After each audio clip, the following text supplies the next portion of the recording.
Viewers আসসালামু আলাইকুম। গুপ্তবিদ্যা সন্ধান ইউটিউব চ্যানেলে সবাইকে সুস্বাগতম। কবিরাজির নিয়মাবলী। তো কবিরাজির একটা নিয়মাবলী আছে, সেগুলো আপনাদেরকে বলি।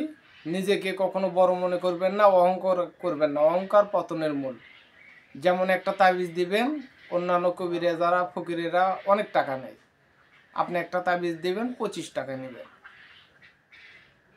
ছোট বাচ্চাদের ঝাড়ফুঁক ফ্রিতে করে দিবেন।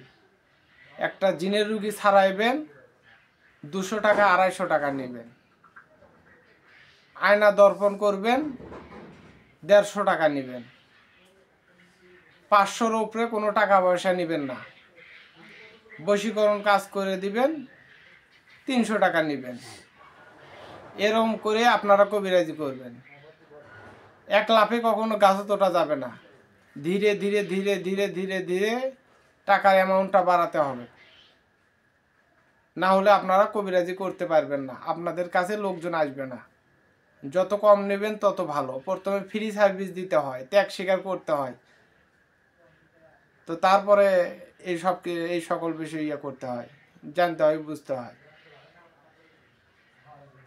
যতটা পারেন কম টাকা নেবেন। যেমন কেউ একটা গরুকে বান মারছে, তাকে গিয়ে বলবেন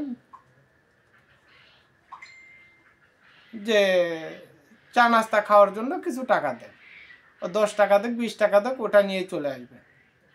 তো প্রথম ক্ষেত্রে এগুলো করতে হবে। এগুলো যদি না করতে পারেন, এক চান্সে একটা জিনের রুগী ছাড়াইতে গেলেন, বোতলে ভরালেন, ভরানোর পর 2000 টাকা চাইলেন, ও পরবর্তীকালে কোনো সমস্যা হলে আপনাকে আর ডাকবে না। অথবা একজন বাড়ি বেঁধে নেবে, 100 টাকা 101 টাকা এরকম নেবেন। তাহলে আপনারা কবিরাজি লাইনে সফলতা অর্জন করতে পারবেন। লোভ ত্যাগ করবেন। আমার ইচ্ছা আমার শিষ্যরা বড় হোক, তারা করে খাক, তাদের নাম যশ খ্যাতি টাকা পয়সা সবই হবে ইনশাআল্লাহ, আমি বলে দিলাম। তো এটা আমার শিষ্যদের জন্য বার্তা। আসসালামু আলাইকুম।